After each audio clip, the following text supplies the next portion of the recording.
I'm on YouTube like a second, but I'll put back over in a second. Setting up your meeting page. Give me something here.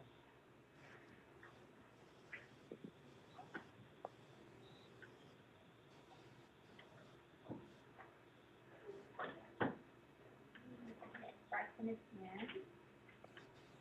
Oh, he's coming. Come on.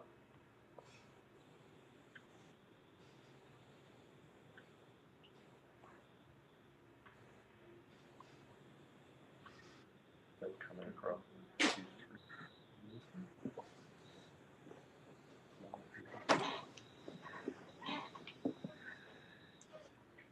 Are you gonna see Dad today?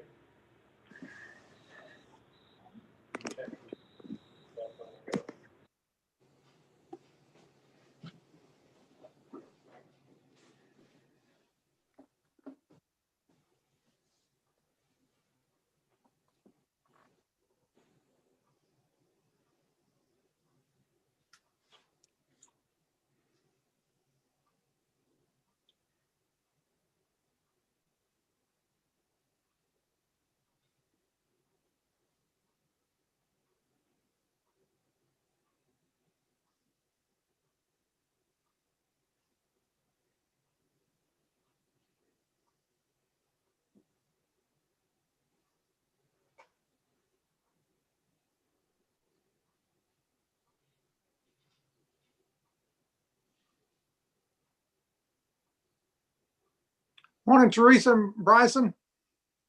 Good morning. Good morning. Good morning.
Can everybody on Zoom hear us okay?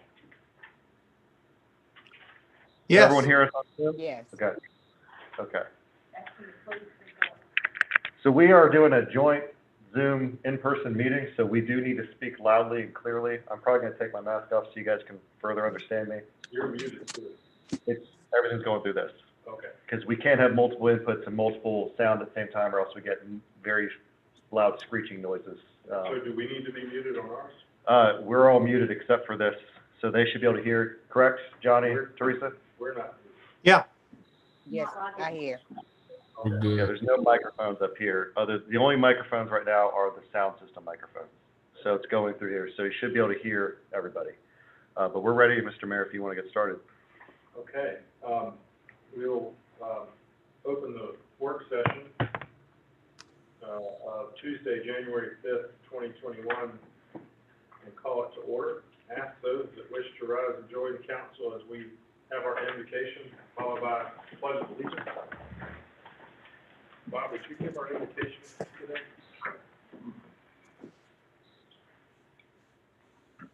Lord, we come to you today to be with us as we make decisions for the city of Hartsville.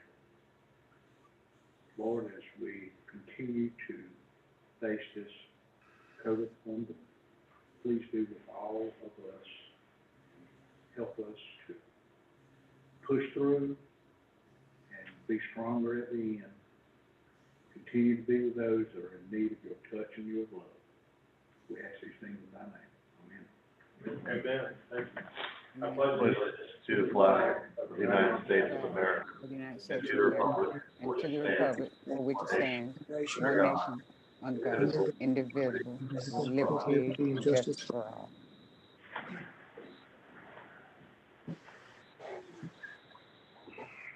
Okay, we'll move straight into presentations. Mr. Manager, the floor is yours. Sure. Okay, so what we're going to do is we're going to go over what we talked about in November. I did provide a PowerPoint just so people at home can follow along as well with what we're talking about.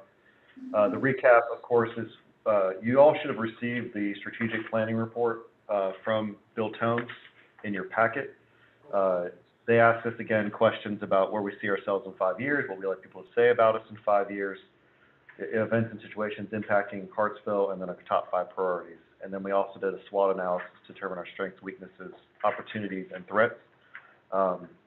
All the responses were put in there, and what Mr. Tomes did was take all that, put it into a goal-oriented form, so it's kind of individual goals. And from that, we had 5 goals that came out from that conversation. What I've done now, is taken those and turned them into kind of a more goal form that we can have a document that produces from, which is what I sent last night. Again, it's all very draft-like. We can change anything we need to change. But these are the 5 things that came up, and these are things that we can either adopt, change, add to, do what we need to do to them. But these are starting points for us to have conversations about and what we can start basing everything around. So the first one was strategic vision, and that's essentially what we're doing now. So the first goal is to adopt and promote the City of Hartsville's strategic vision. The key results that we would like to get out of that, and this is something that city staff and council can work towards, is again, adopting a vision for the city, make sure that employees, citizens, business community understand and embrace the vision, and then develop a vision campaign slogan or motto. And these are measurable goals that we can say, hey, did we achieve these things or not? Alongside of that, there's different strategies that we were talked about in the meeting that can help us get to those key results. Communicate the vision to employees and citizens, create a bumper sticker phrase, hashtag campaign, and then keep positive stories going to the news media and promote them ourselves. So I guess at this point, we can stop on each one and kind of talk through each one, make comments about them, tweak them, add to them, whatever you want to do. But right now, I think we'll just kind of open up to council and see what you think about this first goal as it relates to the city using this in the future.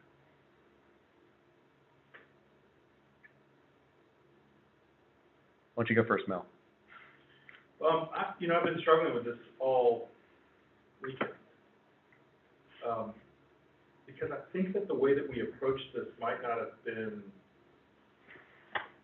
it was a way to think critically about kind of how we were going to approach it, but then I started thinking, like, when I was reading over what you sent us, it's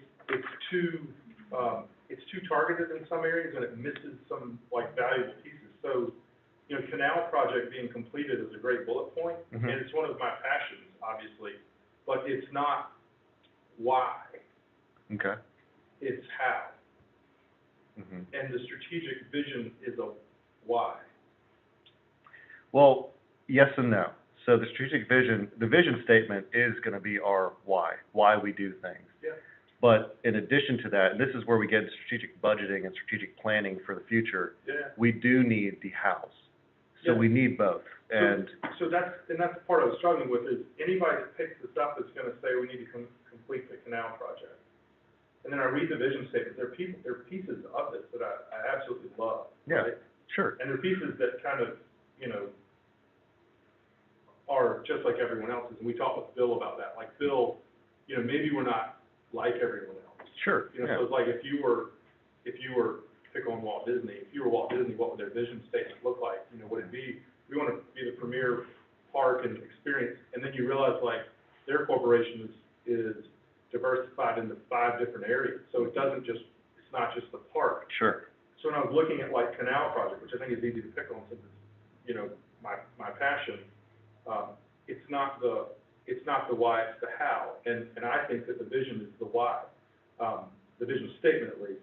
And what I mean by that is the reason for the Canal Project is addressing certain issues. mhm, Quality of life, walkability, which I see in here, which I love, right? And then there are pieces that Johnny would say, it's more than just walkability, right? yeah, sure, And there are things that we all talk about, like, you know, amongst ourselves with traffic calming, and all those urban planning things that we love to talk about. But the reason for Canal was kind of multifaceted. mhm, One of them was housing, and really nowhere in here have we even addressed, like, the critical issue that everybody in corporate America is saying is the most important thing across the board, whether it be education. mhm, I had a conversation just this weekend about the school board and housing, you know, recruiting teachers, and then, sure, you know, corporate America, recruiting and retention and housing is a big part of it, and, even conversations with realtors. You know, my sister-in-law's yeah, looking at housing and stuff, and they're like, it's all we got, like. Yeah.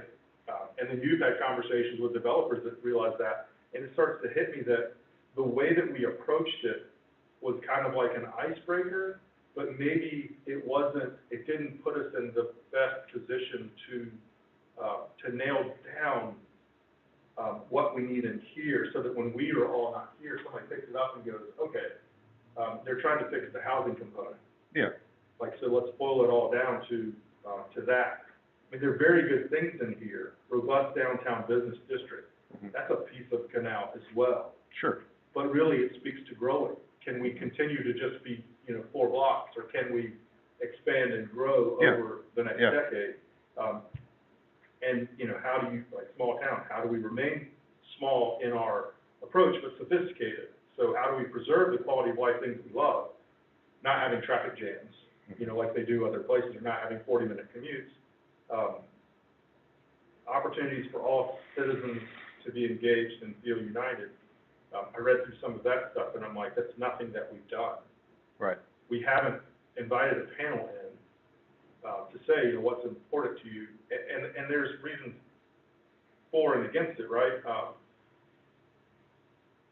The flooding, you know, is a component, sure, but it's Yeah. not the greater, you know, vision. It's Mhm. quality of life, that we believe all people should have the same quality of life, which goes back to what I think the intent of opportunities for all citizens was meant to be. mhm, Because there was something in there, that Teresa had put in that was, the celebration. It was in, you all know what I'm talking about, where it was a, yeah, there was a, it was in Teresa the had last piece where it was like, all citizens feel comfortable, there was some type of, we had a knowledge fest, that was Teresa's idea. it was like a celebration where everybody kind of comes together. Yeah, And so that, you know, some of that, you know, the last piece is access to broadband and take advantage of yeah, educational institutions. I think it's a good start, but I'm not sure it's like something that we want to adopt and build a campaign off of yet, because it's very, it's too fragmented. okay, It's not here's what we're really trying to do. It's pieces that are important to council members that make up what we're trying to do. yeah, So it's like, if you took all these and you boiled it down, what would you say that, you know, the 3 things the city is driving at? And I think that's what you want to do with your campaign. It's not, you know, we want to finish Canal, we want broadband, and we want, well, the campaign is, we're gonna get into that, it's more targeted as more of the economic growth campaign. Right, so that says there's nothing in here that says that, right? Yeah, so I mean, so the point of this, the vision, so this is the start. Yep. And so we haven't done this, and I think the last time you guys met as a council, and some of you haven't been on this, talking through with, Natalie Ziegler, was almost 10 years ago, to meet and talk about things like this as a group. So of course, yes, it is a little fragmented, just because people have different areas they look at. There's no like congruency with like the vision, the 2020 plan, and, Yeah, I mean, well, that's the point of things like this, is to get that congruency. And honestly, though, even if you take these things, and they are, so this thing is not we adopt it today, and it is the vision statement, and this is what we march to for the next 20 years. We need to do this again. We need to see if, did we reach these goals? So these goals you can think of them as 1 year, 5 year, all those things, but when we start picking away at these things, and the point of the goals is to give direction to staff, what is the council's goal to accomplish some things. So this is a gimme one. I'll be honest, the first one, adopt a vision statement. That's a gimme, because you guys, by doing this, are doing that and setting the tone for council, setting the tone for the city by saying we want to work towards that congruency. This may not be it, and that's what we can talk about today or another day. I guess that was the point I wanted to make is, I think that it's probably wise of us to not just adopt this. Sure, yeah, we're not adopting anything today, first of all. Okay. This is all talking, because this isn't a voting meeting, we're just discussing. But one of the things that kind of came out of, from what I heard my counsel saying, is that, work sessions have not been productive because they've been based on the exact same thing that gets taken up in meetings. And really, it's if you get your packet and you read it and you show up, with questions that, these things should get taken care of. You shouldn't have to come one day, ask the questions, come back a week later. It's not that sophisticated, most of the things that we've taken on, and so we've passed on work sessions. But what we did together in having this kind of unified conversation about the city direction has been the most productive thing. And I think that the point is, I think we should do more of that, rather and not call it a work session. Maybe we call it a strategic planning session. So those things, I would love to see us kind of come back a time or two and continue to have this conversation. And maybe, some of the things that we say today, we say, okay, yeah, so maybe we should tweak, the inputs and say, here's what we're really saying, so that we can get to adoption of, this is the direction that we want the city to go. I think we were looking at it like singularly and saying, here's what I like, here's my input, let's adopt it, let's move forward. And it shouldn't just be that, right? It shouldn't just be canal project, because it doesn't explain why we're doing this. And I think in our strategic plan, we maybe do it differently than every other city, and I don't know how. I wish I did. I looked all morning at like all kind of strategic planning stuff, and all the municipal stuff was the same. Yeah. And all the business stuff was completely different. And half of it wasn't even readily available. Right. So like Disney doesn't publish their strategic vision because it's, I guess, proprietary and corporate, but like that their methods are the same. So it's how do we continue to have this conversation and drive to something that we can all, move lockstep in, and then pass to staff so that you can say, okay, guys, we have no idea what you want from the city, and, does what you heard come from our mouth in the last work session really give you a sense of direction, or are they just individual check marks? So, flooding, check that, we fixed that, right? Broadband, we fixed that. Canal, we did that, water park, we did that, so like, it's moving from check mark to, a different type of message. Well, I understand, and I mean, the thing is, and this is more of a conversation for the entire plan as a whole, but I mean, so, yes, the metrics change as you get kind of more 30,000-foot view. Yeah. The thing is, we do have a need for check marks. Sure, but not at the onset and not at 30,000. No, that's essentially, that's what you're tasking us to create, is the check marks, and that's what we're trying to, talk about here, is, to create those check marks, because as you get down from the, from the at the bottom, but you get down from on the front line up, we need those type of Oh, things. So, totally agree. yeah, But so- if Bill were here today, I think what he would do when he looked through these things, that he heard what we just said, it would be to further that discussion and say, okay, Teresa, I know Teresa has housing. Yeah. As one of her critical components. Mhm. And it's not a silo, but it's a piece of the whole housing element. Yeah. So, we have a corporate housing need, we have a housing retention need, we have an affordable housing need, and all of those fall under the umbrella of housing. So if our general direction is, what drives our quality of life is availability of housing to promote growth in our city type thing, then underneath that, we developed those check marks that say, Yeah. I'd like to see more affordable housing, I'd like Sure. to see more inventory, and then we kind of both get No, marching yeah. directions. Yeah. So council knows as a whole, we're concerned about housing, and then your check marks are, more focused, so it's like, we know that we have, an absence of inventory, how do we get to that? Maybe that's not even our function, just not to get off on a tangent, but I remember reading towards the very end of what you had sent, and it was talking about, evaluate the needs for, recreation programs, Mhm. parks within the city, pedestrian cycling options.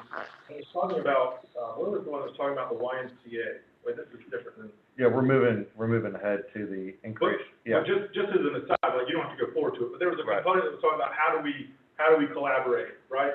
Yeah. And part of me said, not maybe we're the problem, but maybe that's not our baby, right? So maybe we don't collaborate with the YMCA, we support them. Maybe we're not the people that offer X, Mhm. but we support X. And I'm not saying throw recreation out, that's the one that always comes up, like everybody's doing rec. But when I read that, I was thinking, are there things that the city has historically done or been engaged in that really government has no function doing because there's an entity that's already doing it? And it happens a lot. I was in a conversation this morning with a hospital, and they were talking about the Council on Aging. And there's a need for senior, a piece for seniors to get information that they need. Someone had seen it in another city and said, do we have this in Hartsville? And I'm thinking, like, it would be something very easy for us to latch onto and say, we'll do it, we'll take care of it. But maybe it's not our baby. Maybe it needs to be driven by, another, like Bowerly or the hospital or something like that. And I don't know that there's an answer. And I think that's part of it. I think that's part of it, Mel. We need to decide, what is the core function of the city. But at the same time, we don't want to duplicate efforts. I mean, if we can use our good corporate neighbors and good corporate citizens and organizations to enhance what we're doing. But, I'd hate for us to,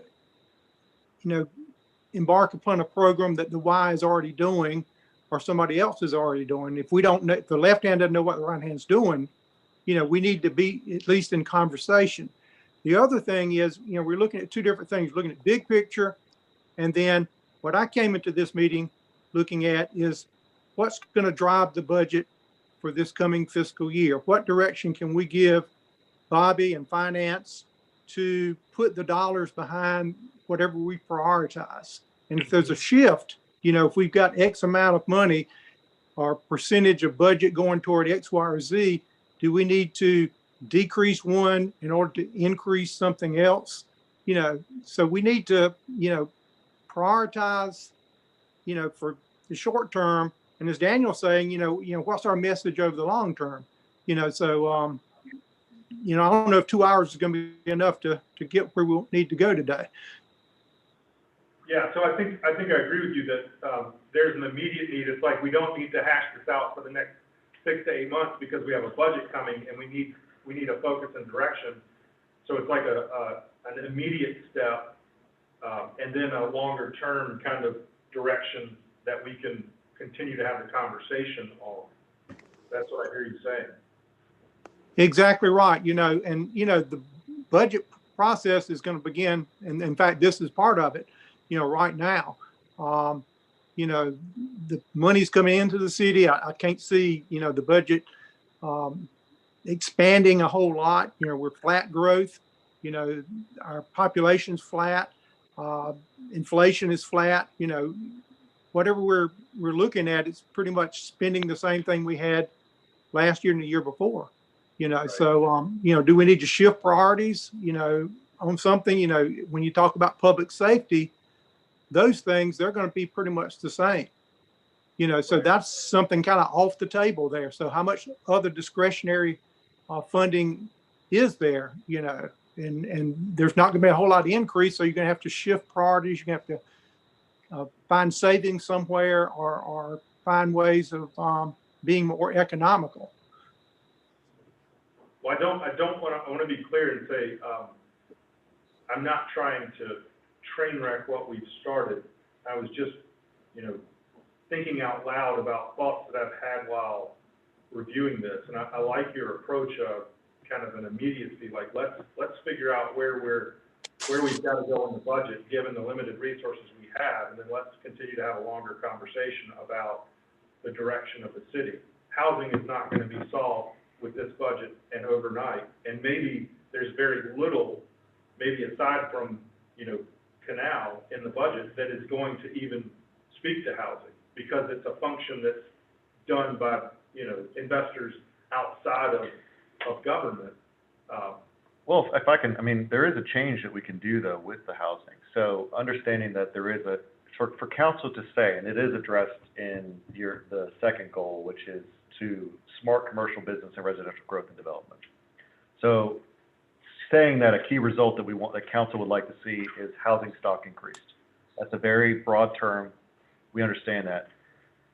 What we can do with that though is say, okay, well then maybe we need to be more creative in how we do things. That includes rezonings. That includes looking at areas to fill infill development, reaching out to developers, showing what we have available, making sure that we are working with them, not against them, type of thing. So it sets a tone and a change in how we are approaching it.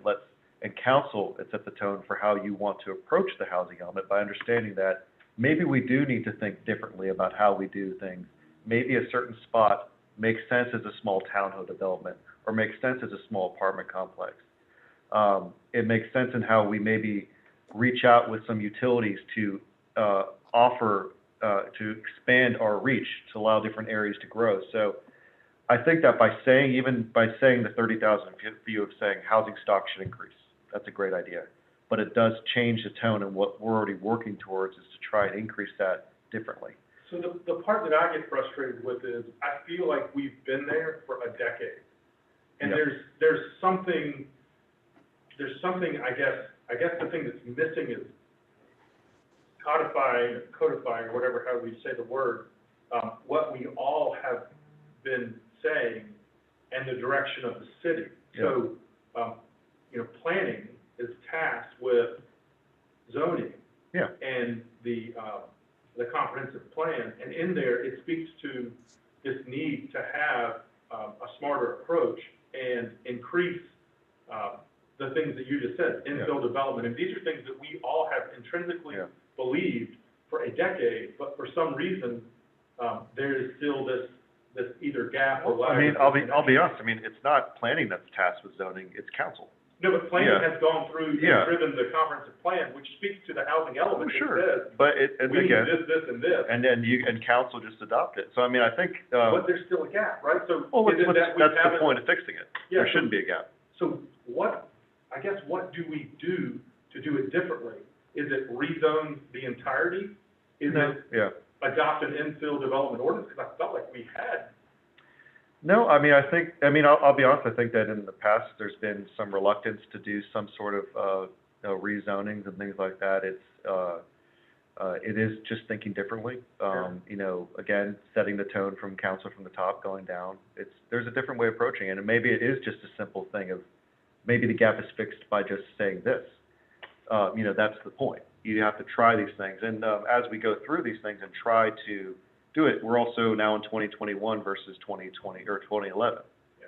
So perhaps that gap is already gone. We won't know until we start testing it. Well, the good news is I think we're all collectively thinking Yeah, in that direction. So whatever the fix is, it seems like everybody Yeah. is on board with. no, and publishing publishing this as a document, and, you know, and I do want to say, I understand the Disney approach where they do have strategic plans internally. As a private organization, they can. Yeah. We have to have this our internal is public, so everything we I was do. just pointing Yeah. out the fact that I couldn't get my hands to see how they, Sure. you know, what they put down as their, like, you know, strategic plan. You go, oh, this is interesting. Well, next time I'm in Disney World, I'm gonna try and find it. I'm gonna snatch it. But I think that this just gives us publishing this document in itself is a changer. It sets the tone for developers because they start seeing that council, and I mean, this is a challenge to you as much as it is to us, is to say, we need to live this just as much as you do.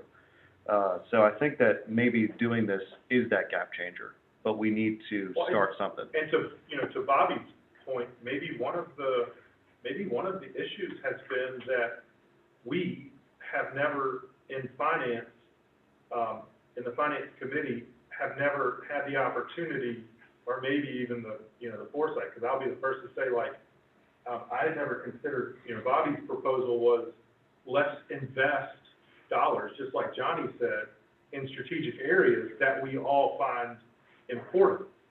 We've never either been able to do it because, like Johnny says, the budget is always a reduction exercise, right? But maybe there's still a way, even if it's a little way, to back what this document is going to drive at, what the 2020 plan and what is actually happening in the city. Absolutely. So maybe that's the game changer, is that, the budget reflects. Absolutely. Yeah, I mean, It's hard because. And the other thing is, instead of having 20 things to throw money at, we need to distill it down to 2 or 3 by consensus that you can put real money behind and maybe make a difference. We've got lots of different things we want, and it's going to take some prioritizing, it's going to take some compromising and things like that. But to really make a difference, you've got to put a certain amount of money behind a proposal to make it work. If you divvy it up 5% to 20 different things, nothing's going to happen. It's not going to be enough to make a difference. Before I move on, I just want to say that one thing I think is interesting, and this is before I came, but when you link the two, you might not see it, but I look at it different when you say it.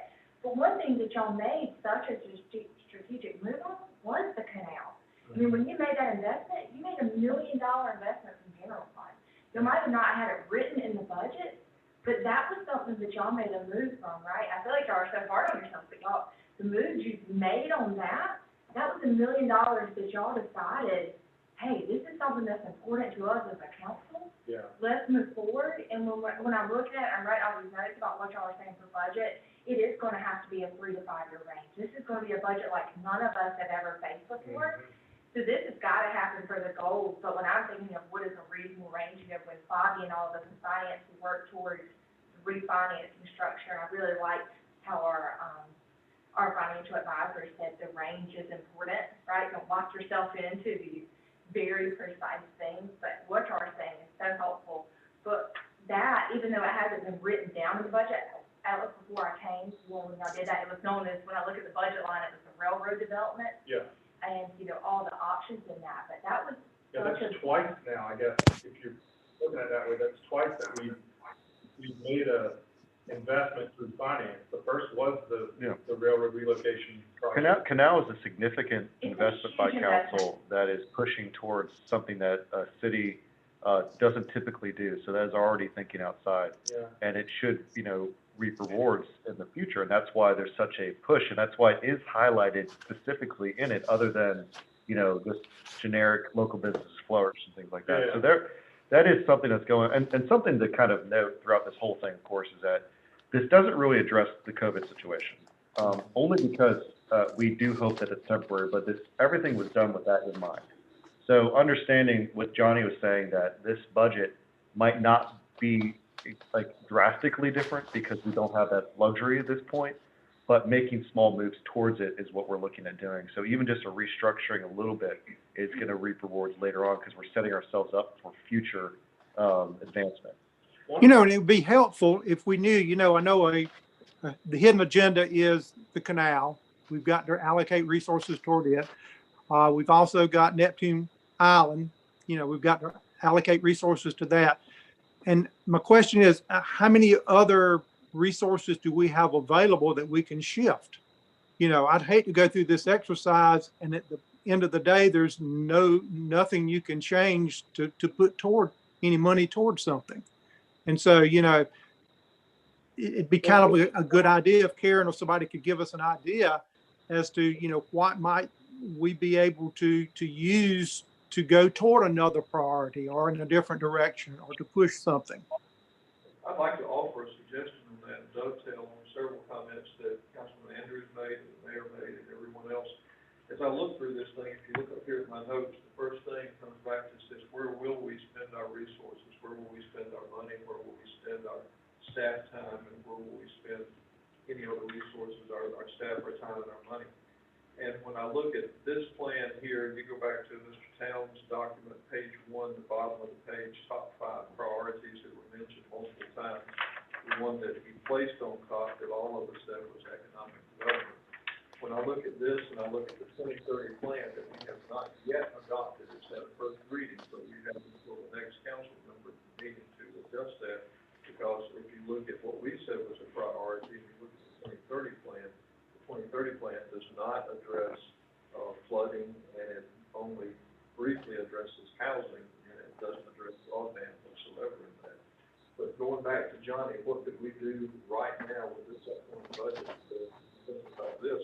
I look for what I call low-hanging fruit. I said to Lauren before all of you were in the room that I was glad she was here today, because if economic development is number one, I think we have an opportunity with Lauren and the job she's doing at Main Street to elevate her to the director of Main Street. And I'll cue off some things that were 20 or 30 years ago on that. But what I mean is to allow her to be able to be focused. She's still our public information director, but take a lot of other things off her plate so that she can get out, not just talk to businesses, go in and say hello, and she's doing much more than that, but to talk about how the existing business mix we have right now can coordinate to work with each other. To ask the existing businesses what business type would complement what you're already doing. If we had a so-and-so business here, how would that complement what you were doing? And I remember 30 years ago, 5 of us getting in a car, once we understood that, we were trying to rebuild downtown at the time on Streetscape. We went to Georgetown, we went to Aiken, we went to Clover, any small town that we admired, and we looked at their business mix. But we did it with an idea of what we wanted to achieve and see if we could bring here. We had done our homework up front to talk with businesses on that. And I just think there's no one better. I've loved the way you have done this. I've loved your enthusiasm. And I'm going, you are the face that I want out there talking to small business. I'm not talking about going after big juggernauts, but building this downtown and filling these vacant stores that we have right here. And it's a 3 or 2-step process, but it's a small reallocation of assets in the budget, whatever we have to do to make that possible. And then y'all know the staff, but if Lauren's not doing the 10 other things she's doing, somebody's got to pick that up, so you readjust there. But I would have her focused if this is number one, and I see you smile like maybe you're already going to do that, but truly, she ought to be out there, but give her the ability not to be burdened with 30 other things and let her go with it, but do so with the idea of remixing what we have right now, fill these gaps. Yep. The other side of that coin is what y'all used to do when you first got here, was that welcome wagon. So do you remember that? Or maybe it was Nancy. Yeah. So right now, the hospital is actively recruiting doctors. And it's like, for every doctor you get to live in the city, or anybody for that matter, what's the value in economic development terms, right?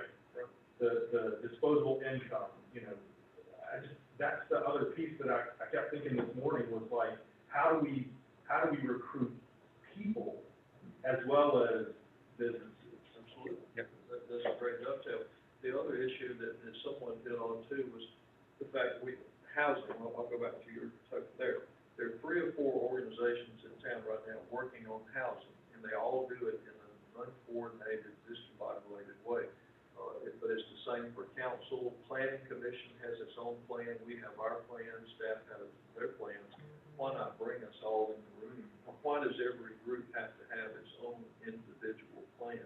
I think the greatest value that came out of getting us together was getting the 7 or 8 of us in that room to talk.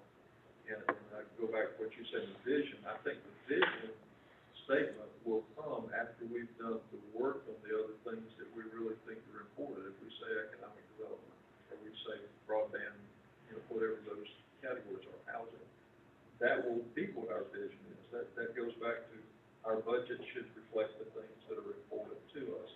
But by redirecting Lauren's efforts and giving her full force to go ahead, that's one thing we can do in this upcoming budget and not impact us dramatically, I don't think. Maybe completely wrong on that. Yeah, I would say too, one thing that it's interesting, we would always talk about low-hanging fruit in the audit world, right? We would go for the easy things first, and then that kind of goes back to IT, right? You saw the line, what can we do to try to get it down? The first word that comes to mind, I think of budget for each year, it's something different. This year is just survival for me. When I think of it, with the pandemic, this is all great and good. What can we do with things like with Lauren to be able to help her focus on that with not incurring a major expense to backfill all the rest of those? So it's going to be the reallocation of it. It's not going to be an increase. Thankfully, y'all did see through the refinancing. So how do we build back up our funds so that in 3 to 5 years, we're able to implement some of these? That's going to take a big capital investment, because at the moment, we're going to have to be extremely strategic in what we do, in efficiency and effectiveness of our staff, and so that they don't get burnt out. Because Lauren and I don't know how many days now or how many hours a day we are talking about what can we do for these businesses. And is this, like these conversations we have with Daniel about what can we do strategically for our businesses and getting that buy-in. Because until they buy into what we're trying to do for them, it's kind of the struggle we have. I think Lauren could speak to that. It is interesting when y'all say these things and we talk about this gap, they're already connected in so many ways. But when you say, we didn't have it in the budget for these strategic things, I'm like, what? $1 million? How do we connect these dots? And how do we get the businesses to buy in? Because Lauren is going to be limited to what she can do for the pushback that we do get, right? So if we can get the buy-in from them on what we're trying to do and help them see this bigger picture with the 30,000 foot view that y'all keep speaking of, hopefully we're going to connect the dots. But until with it, she's going to be limited with it. Because we have suggestions that we can be successful for others, but there's kind of how can we improve those communications with the local businesses. And she has quite a task in front of her from a budget perspective. How does it connect back to me? Because with the limited resources we have, I will say the departments have done great on spending. That, connected with the restructuring that we saw through, couldn't have happened at a better time. Our departments are seeing that we tell them all the time, the more you save on costs and expenses, we'll save jobs, which is what every direct report wants. No one wants to have to cut a position. It's the last thing we want to do. So how can we be as efficient as possible? One of the things that Karen reminded me, we are investing. The $1 million is a great example that I even gloss over, right? Like. And the water park, we went on for that for half a year with finance. Natalie kept saying, this is a policy decision. People don't understand it. They're not going to, because I was like, I got a lot of grief from people about putting that money in it, but that was a policy decision on that, and a big one that paid off. One of the things that I need, is constantly to be reminded of things like that I usually kind of pass over and forget. And to your point about, downtown, one of the things to keep in perspective is when you grade us against other cities, which may or may not be valuable, right? We're our city, we're not other cities. Susie used to remind me, when I would gripe about recruiting businesses, she would say, where do you want them to go? Because we only have 2 places that are available currently. And I'd go, no, that's not right. And she'd list them out.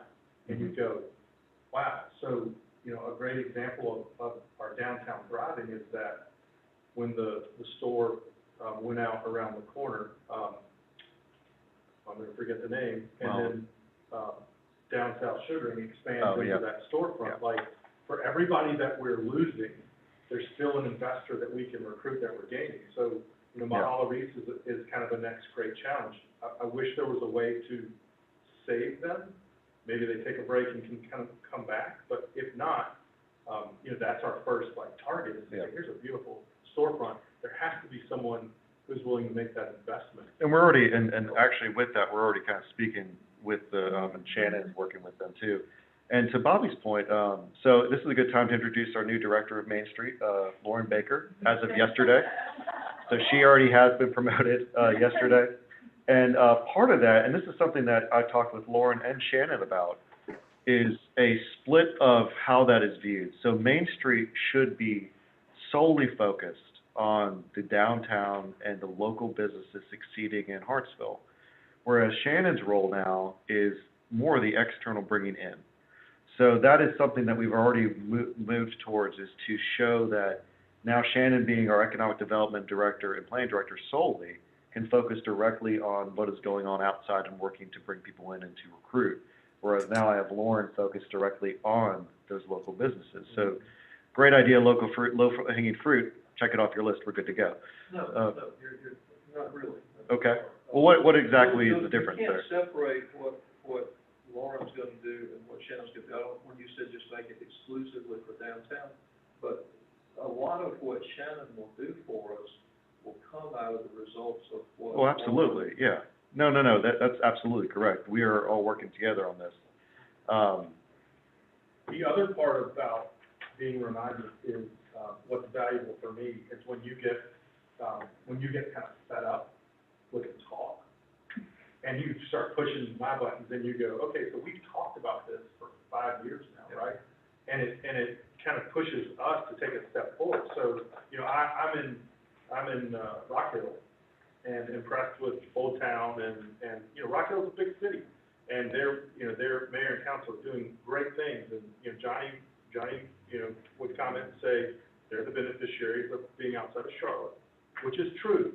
They also have a university, which is kind of like us, right? So while we may not be as close to Charlotte, you know, when I send back to y'all pictures and say, here's Mid-Block Crossing, and he gets tired of me sending pictures of Mid-Block Crossing because we've been doing this for 10 years now, and says, you know, dang it, what are we gonna do about it? Like, that to me is another element of small hanging fruit that we've been talking about that could be very quick check boxes to say, okay, let's go push this forward, and either we're gonna get what we need, or we're gonna take the street and deal with it, you know, deal with the ramifications of that. But this is the deciding factor of what makes the downtown successful. You know, here's one of the things. That's my list. I've got like 5 things that we do. They're all local. Yeah, and cost Main Street, and economic development is our #1 priority. Right. Then let's use the tools that we have to enhance it. Not by, I think, you know, what you said, I wouldn't go in and say to the businesses, this is what we're gonna do for you. I'd be asking them, what can we do for you, and what businesses are missing that would help your retail mix? What businesses are already here that you can cross-pollinate with? There was a time where if you walked in for a receipt from Minnie's Boutique and you walked into Carol Ann's shoe store at the same time, you got a discount for doing that. They would have each other's merchandise in their windows, you know, so shoes would be in the clothing stores and vice versa, and we cross-promoted, and it worked very, very well, you know, so you go in, and to be that little reminder there, right on the counter where you check out, hey, go down to Minnie's and show them your receipt, get 10% off, or whatever the occasion was. I mean, it's just ways to strengthen it, and it's just an old Main Street program, it's nothing new, it's not a McGee program, that was just Main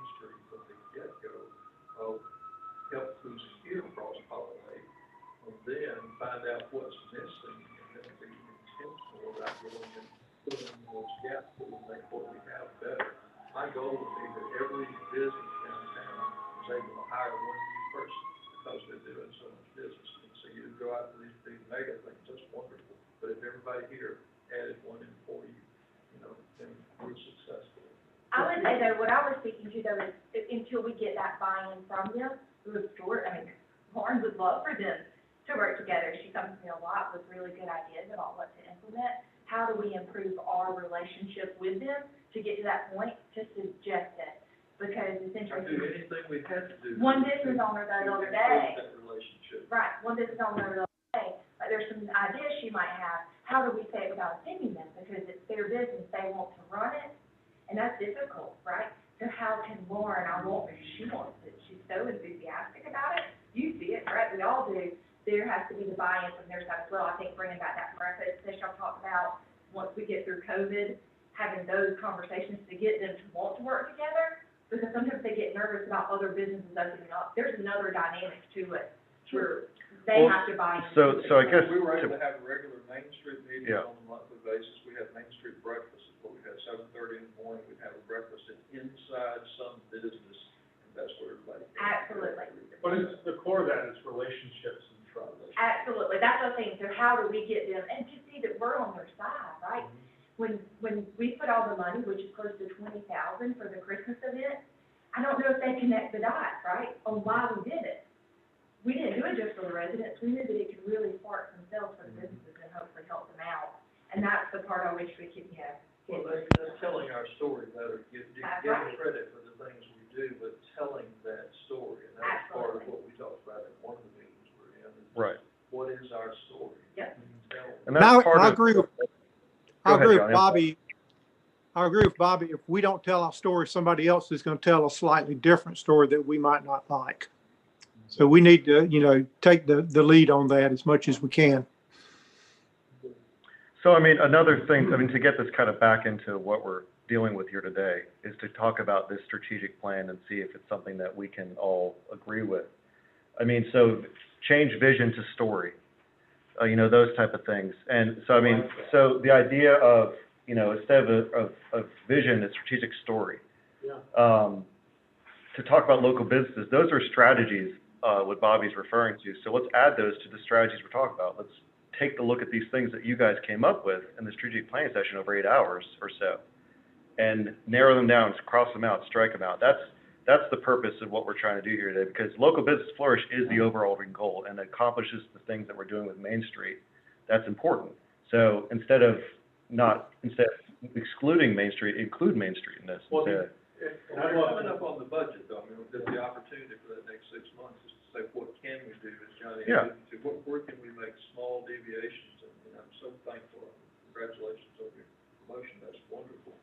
But I hope that doesn't still mean you have to do everything that she was doing before. It does for right now. I mean, so we are limited, and that's the reality of the situation now. In the budget, we are gonna be looking at what we can do to help spread that out. But that's just the reality we sit in right now. I can't pull from one and just dump on someone else. So that's where we're at. But those are the conversations that I will be having with the department heads to figure out how we can kind of separate and do things and talk about strategically how we're doing these things. And that's how we'll go forward. But for right now, yes, she is both in title Director of Tourism and Communications and Director of Main Street. She does now have 2 interns underneath her who did work for Main Street that are now working for her. And something that we want to look at, if the budget allows, is to separate some of those social media duties and public information duties into someone potentially another role. So that's where we're at right now, because we have a need for it and we had to address it. So I hear what you're saying, and I do wish that in the future we can look at how to help take off some things, but that's unfortunately the reality we sit in right now. well, that's where the budget process comes in. Exactly, yeah. There's the budget, Council, exactly right. yeah. If it is that important to us, Sure, then it ought to be in the budget. We ought to do everything we have to reallocate dollars sure, to make sure that that's. absolutely, yes, So It yeah. either is important or it's not. So mark that down as our first kind of talking point for our next budget meeting, but also, if you would, I'm changing my word. But we have such limited control. We But just to have the conversation about that, like, let's use that process to the way it's intended. The other thing is, on dying, on the, low-hanging fruit, 5 easy things, at some point, text those in or send those in, let's get those on the table, so that, Well, why don't we Out of the notes discuss in them, that. discuss them right now? well, I think that this is kind of a longer meeting, we got a lot to get through, but that's, Okay. those are things that he can get to you via email, we can put in. Well, And- but the thing is, all of council needs, All of council has an email, just Yeah. hit the reply all and send them. Sure. Because, they're easy stuff, like, those are bullet points, I just wanna know what they are, because we gotta get some of that out of his notes into everybody else. Well, tell them to me. The, Mayor, yes, sir. 90% of our concerns are money driven. Yeah. We can continue to massage the budget every year and make 1 or 2 check marks off the list. Or we can go, whether it be the canal project, Neptune Island, or whatever, because those seem to be our big, hopefully, big money makers down the road. If we can commit, because like you said, it seems like the last 5 years, we've been having some of the same conversation over the years. Yeah. Commit to it, whether it be 2 or 3 years, let's make that happen, because if that happens, both of those projects happen, we can check a lot more than 1 or 2 boxes Oh, yeah. off in the budget. And the other component to that is, when council makes things like, canal or water park is a great example, because it's ahead, and we've invested substantial resources to it. You have to, once council says this is important to us as a city, at some point you have to ask yourself, okay, where's the rest of the help? So, giving a tax break or tax incentive to NASCAR is helpful for that race or two that we have a year. But is there some sort of resource from the state or from the county even that could be injected into something that is a wide-reaching, I don't know what the word is, a wide-reaching, thing? It's just like the canal project, a completed canal project, look, that's gonna completely change the footprint of our downtown. Yeah, and so the same to the water park, And right? So- everything's gonna piggyback off of it, just like, hopefully it'll make Lauren's job easier as far as saying, we got the land, or we got a location for you. Yeah. This is what we wanna try to do. I just keep asking myself, like, if everybody else saw the value that we're seeing in that, so hiring, 300 of our children and giving them the skills and resources to be more productive citizens and be, get work experience, plus bringing in people from 90 miles away, probably more, and those tax dollars coming in to help build our county, can you imagine what would And it's happen? not costing us anything. Right, well, can you Yeah. imagine what would happen if an outside entity, a foundation, a government entity, whatever, the state, said, okay, this is a wonderful investment opportunity because it is bringing tax dollars that would not otherwise exist. What would happen if we helped the city and we inject $1 million into this to help grow that park as a regional attraction? It'd be very much like, I guess, what they did with Carowinds with North and South Carolina. This is important to us. It's like fighting over the Panthers, workout facility. They know what that money brings from the investment. If we could get to a position where we get other entities to see that, then we get around the budget issues that we have. We have limited resources, like you mentioned, but, there may be other resources that could supplement that, and imagine what would happen. So imagine, I don't have to tell you this, Karen can tell you, what would happen if we added another slide tower with 2 new slides? In a year where everybody's emerging from COVID and wants to get out and do something, what does that do for us? Versus, we just open up and it's the same old, right? Same thing, we maybe shuffle around some stuff, but she'll tell you the value of that, and if we could get some buy-in, boy, that would be another easy kind of, check the box without raising the budget. Anyway, harping on. Well, it sounds like we know what our priorities should be focused on anyway. Well, so going back to the priorities, these are the 5 that came out of the strategic planning session. What would you add, take away, or, modify?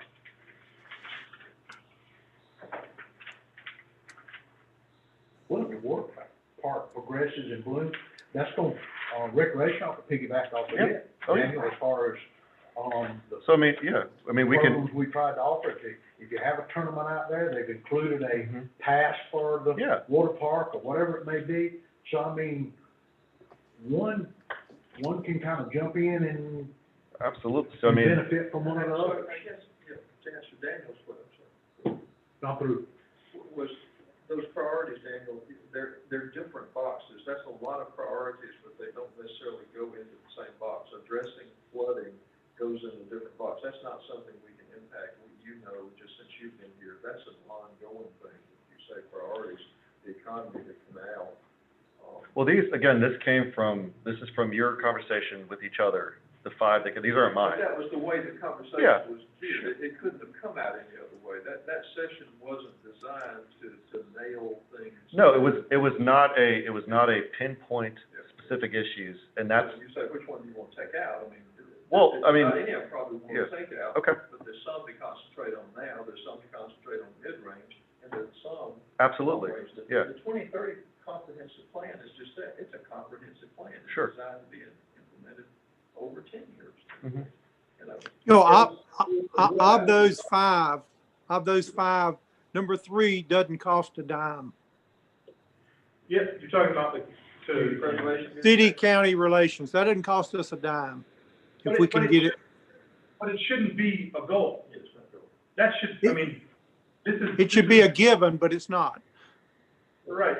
I don't know, yeah, I don't know that We it should, shouldn't even have to talk about that, but we do. right. And Lord knows we beat that dead horse. I mean, so, that's one of those, Bob, you said it, we can keep talking about it. I ain't lying. But there's other people involved in that, and so we can talk it to death and go, this is what That's we right. want, but we won't make any headway on that. And if you go to number 2, commercial business and residential development, think back 5 years or 10 years, you know, we put in a business park, we've got an opportunity zone. We've done all what we thought were the right things to get those things going. And we really hadn't seen the benefit of either of those. The opportunity zone has been much less than I expected. The business park, we've got one on paper, but that's about it.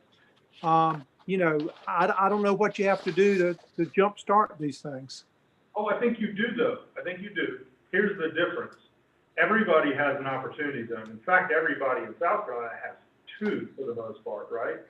So we're in a receiver mode, and I think where Daniel's trying to take us is more of a driver recruit mode. So we can sit back and say, we've got all these things, you know, come, I hope they stop off at our gas station on the interstate, or we send people out to look for them. And I think that's the part we haven't been able to do successfully, is nail down somebody to get out there and recruit. You know, and maybe it's because we're handicapped, because we don't control economic development as the county structure per se, and we've talked about this a long time, about controlling our own destiny. And so now I think where we're getting ready to position is, we're gonna send out, you know, a couple of signal players to say, you know, are you interested on multiple levels? So not just economic development, but like Bobby said, you know, downtown. We're gonna think, let's go to the other places and recruit those, you know, the bakery. I mean, the greatest example is the bakery. Why isn't every restaurant buying from the bakery? Or how do we make that happen? Yeah, but I mean, like, that's the idea. Anyway, I think that's what's gonna change, Johnny. I'm not disagreeing with you, I'm just saying that, I've noticed too, like, we've got all these things, why isn't everybody jumping out of their hat to come and do it? It's because it exists everywhere. So if you have to take a risk in small town America, 8,000 people, versus, you know, easy to knock out in Charlotte. It just seems to me if we are successful in getting someone interested in you know, establishing a business, a industry, we hand it off to the county economic development group anyway. Sure. You know, that's just the nature of the beast. But the question is that group representing our best interests? Oh, I don't think they are, but you know, how do we change that? Right, and I think Daniel's got a good idea of how we might try to change that. Well, when I when I laid side by side the 2030 plan with what we did in our session and came up with my top 5 low-hanging fruit, I don't mind, I'll go ahead and give those to you. It literally came off of this page in what we adopted and everything. If you look at the term of smart growth, it's surrounded by being business-friendly, connected community, quality of life, walkable and bikeable, resilient and sustainable. Mhm. Drivers for that, of course, are economic development, entrepreneurship, and education. So the top 5 that I said are low-hanging fruit, Main Street number 1, improving that walkability. Stop talking about these big things, in street crossings and different things, and do some of those. Linking our parks together, promotion of the canal. Here's what I mean by that, the Disney approach that you've ingrained in me so much. Go ahead and whether we have it crystallized or not, start sharing through things we put it out there.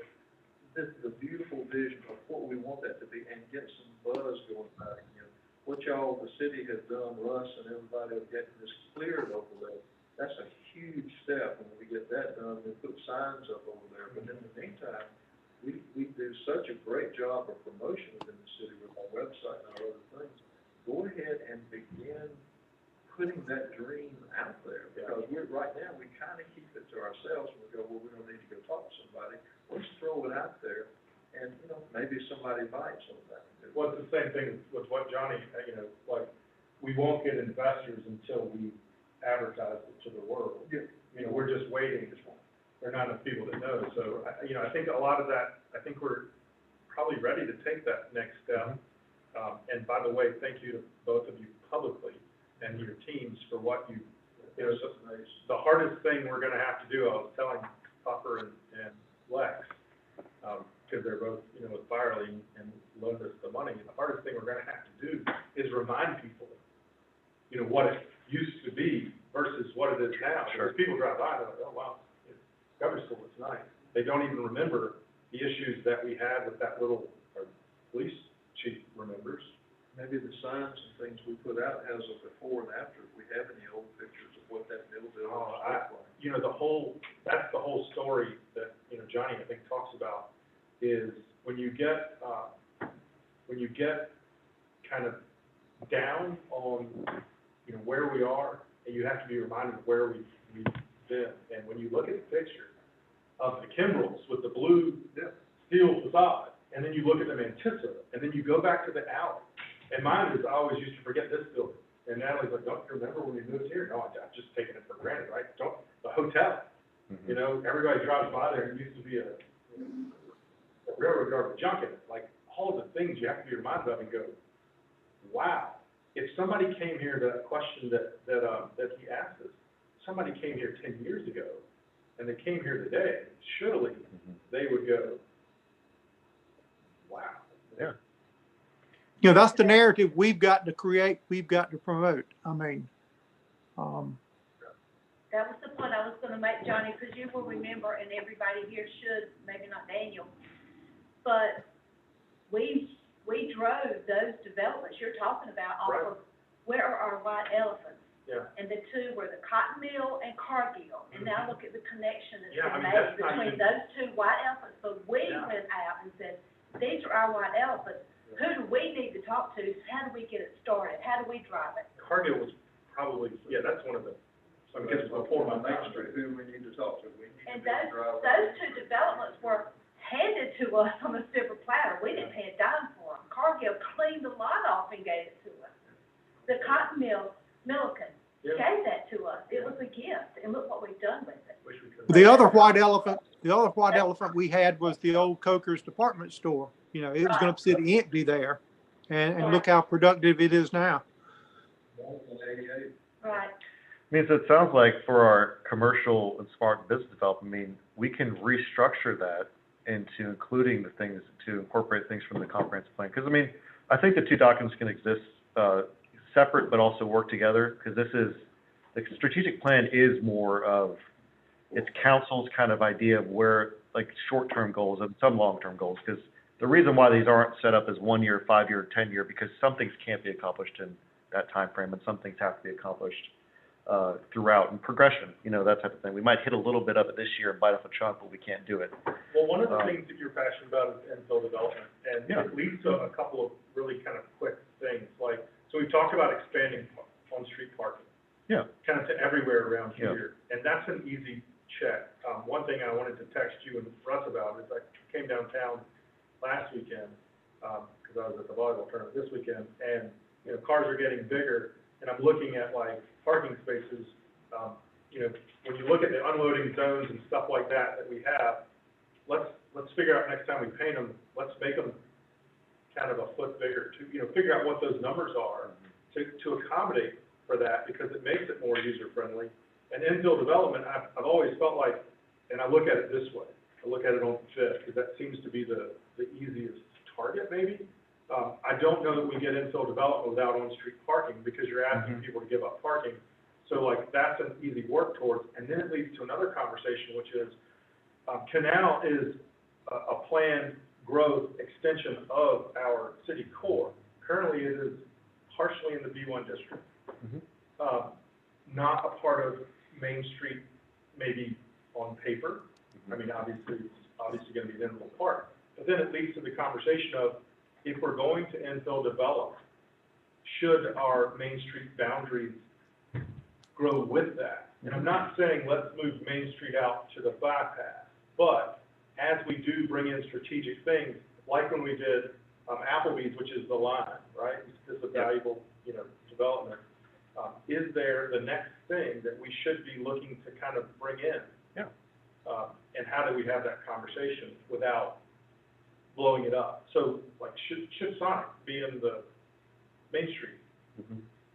It's not.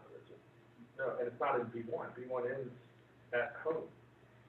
So take the property that has the nice orange safety fence around it. That could very easily be adopted into. So like, that could be an easy, like, let's recruit development or something for that parcel.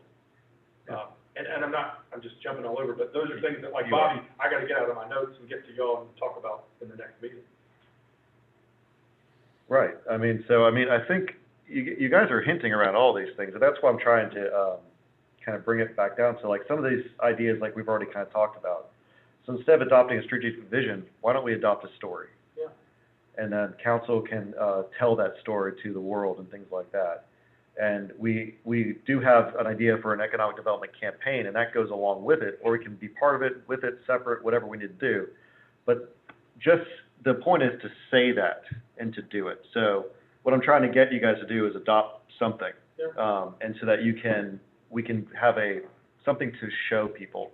Because even though it does seem like a little bit of fluff, and I'll be honest, it is fluff, there's core elements in there that give us tools that matter. It's the difference between having a strategic vision that matches everybody. It's like the clip art logo for a city. Not ours, because ours was custom. But you get the point. Like, we don't need that, because that doesn't help do anything. Yeah. What you just said, telling our story, what Johnny said about telling our story helps, because telling our story is exactly what economic development is about.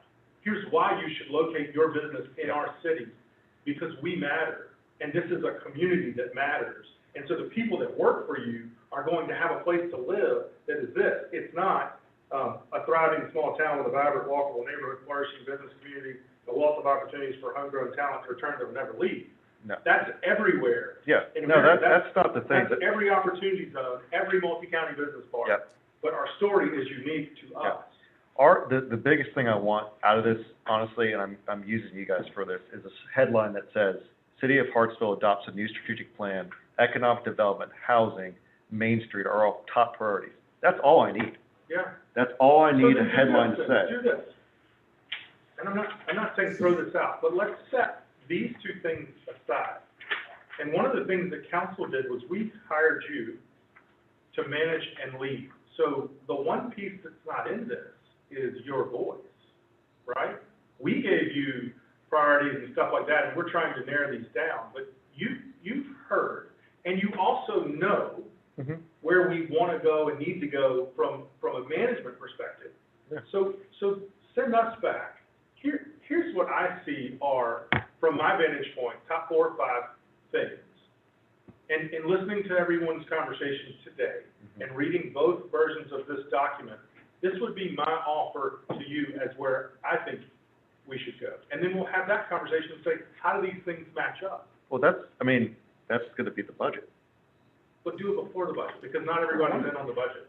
Well, fair enough, but, Yeah, I mean, so like, yeah. you go back and you look through those and you just said what you thought was your answer. Yeah. But just tighten it up to match the format, right? Like, Sure, no, I'd be happy. because it's, I mean, so when everybody talks about economic development, and I'm not an economic developer, so it's easy for me to say this and it really doesn't count because I'm not an economic developer. But I feel like we all say, the most important things in the community are, what are they? Jobs, healthcare, safety, education. It's the thing that every economic development seminar you've probably sat through that are like, what do they call them, spokes of economic development, and the wheel doesn't work unless all the spokes are connected, that thing. It doesn't change, the way that they explain it changes, but it is what we already need, so we already know what we need to be successful. No, economic development is tearing down houses Well, and getting that canal, it's rolling up your sleeves, so, yes, but when you hear it pitched, it's I don't. education, healthcare, safety. Yeah, we don't, so we can do that, and we could say, what this does is essentially, the document isn't the thing that does anything. And you're right, the document, yeah. No, it can be, you just, don't backtrack on No, that. I'm not You just backtracking, said- no, so What I'm saying is, yeah, if we pitch economic development the way that everybody else pitches economic development, if we, like to Johnny's point, if we sit back and say, we got a multi-county business park, we got 2 opportunity zones, why aren't people coming? It's because we're doing it the same way everybody else is. What you just said matters. We're not gonna say it like that. We're gonna tell our story. Sure. And our story is what compels people. It's exactly what is economic development to us? It's not the cog of, education and safety and healthcare. It's tearing down houses to rebuild a city in a meaningful way. well, we should also say dilapidated houses, we're not tearing down people's houses. Well, we moved some, yeah. Well, But we moved it's what we call gentrification, I don't wanna do that, right? But, we did move some, Yeah. yeah. It's, Hey, I'm really glad. Guys, Man, for 1 second, you just hit on exactly what I'm thinking. We did the Canal District. We used our own personnel to do that, and now that's being redeveloped. So tell our story. We still can't tell the story of the historic Butler District because that story is asleep.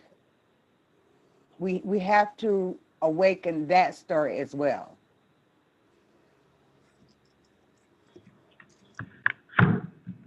I gave you a microphone, Teresa. yeah, I don't think anyone disagrees with you, and the good news is, what we learned from Canal is that we can very efficiently remedy issues in the city with our own team, whereas in the past, we have relied on others to do it for us and, potentially wasted resources that could have helped redevelop. Well, and to Teresa's 'cause- point, oh, go ahead, Teresa, I'm sorry. No, go ahead, Daniel. What I was gonna say is that, so Canal is, and I just turned the microphone on, I think you can hear everybody, but, so Canal is a major focus of what we're doing here. It's not the only focus, though. We have the entire rest of the city to look at, we're talking about Main Street, expanding downtown, those type of things. And part of that, something that we have hinted on a few different times is how do we incorporate the Butler Historical District and expanding downtown and hitting some needs. And one thing that we talked about was a public safety building. Now, there is a lot of movement with opportunity zones that's happening underneath some things, and I have several meetings coming up with people who are interested in doing that, not just Canal, but outside the city. And so one aspect of it is to utilize something like the public safety building on that new corner around, 5th or 6th Street and Carolina as a catalyst for another driver. So building that, giving it an extension of downtown, and then start working down 6th Street to help with the historical Butler District. That's the whole reason why we bought the gas station. Well, Exactly, yeah. What we learned from the hotel, in its simplest form, was that when people see physical development of that magnitude, it drove the investment into Yep. the core. And so to bookend that, we went ahead and snatched that up. Yep. The only problem is that it's not in the opportunity zone. Yeah. Would have been a lot more helpful. Yeah. But it certainly will drive, and even if it's not the public safety facility, before that conversation, there was, KJ's Market wanted to reposition Yeah. downtown, so just the value of that opportunity. And then, to further that, we go back to the corner of Home and Mhm. Fifth, is another opportunity Exactly. that no one sees as a value for some reason, but it's just as lucrative as those, two corners. What is that term Tom Lowe used, the architectural term, where your eye sees something and you follow it all the way down to? Oh, Site, What is it? sightline? it's a sight line. No, It's got a better word than that, yeah. those architects, they got fancy. Well, yeah, a vista, like vista, something. It was essentially the point where you see it, and then, I mean, and it's like I told, Draws eh, you. yeah, That public service building there, you create something right there, you did it on the corner, you did it with a hotel, it creates that line, and people go, I never noticed that part before, maybe I Yeah. want to be there, and I Yeah. want to be on. and this it's street." creating a bookend for that section of downtown that we sometimes feel is lost. And Yeah. so that's something that we can do, and, Which then, in turn, the master plan for that was, we get, the police department out, the fire department out of buildings that are costing us more money. And Yeah. by the way, the guy who wants it buys it yes. and yeah. reinvests in it to further strengthen the infill development. Yeah. Which then makes the buildings that we own and lease out more valuable. So the whole 50,000 view is not that we forget about infill development, residential, and the Butler Historic District. Yeah, It's that we've invested in an economic driver, which generates tax revenue, because the whole point of the conversation we're having is, we can't fix things because we aren't growing. right, And so our finances are, if anything, decreasing because our costs go up, right, but our taxes haven't kept up with that, or aren't the same, right, or the value is not. And so if we invest in something that can return on that, if you brought 300 more residential properties and commercial or whatever it is, sure, that's more tax dollars that you can then inject into all of these things we're talking about. absolutely. People working downtown and Yeah. our businesses. Yep. It's what happened with the hotel, and because of that, because of the hotels and other businesses in that multi-county business park, that multi-county business park wouldn't have the teeth that it has without those Yeah. items operating, because they're generating substantial tax revenue. Sure. We also may need to look at incentives. I know with the hotel, we had a sliding scale that if X amount of money was donated, there would be incentives toward them. And my memory is it starts like at $1 million or something. We might need to slide that back some, and that might benefit other areas like the historic Butler District to get some investment in there. And a couple other things Teresa talked about, the historic Butler District. I think that story needs to be told as well. It can be told, the museum has a wonderful program I watched on Sunday about their, the Oddfellows organization and the papers that they're digitizing on that with historical markers, with a history trail, with the historic Marion Avenue Cemetery. All those things go into the historic Butler District's story that needs to be told and retold. And then just one other thing I wrote down while the discussion was going on about slogans and things. For Hartsville Story, I think our slogan or our motto needs to be really simple, 2 or 3 words. And if you think of other cities like Keep Austin Weird, or Nashville, the Music City, or Cleveland Rocks, each one of those things only 2 or 3 words long, but it gives you a vision of what the city is about. We don't need a 20-word slogan or something. We need something really, really short that kind of encompasses the essence of what Hartsville is. Now, what that is, I don't have any suggestions. There are a lot of smart people out there that can come up with that, but it just needs to be simple. It's a good segue, Johnny. We actually do have a couple suggestions for you. Before you jump into that, let me just remind because not everybody was here.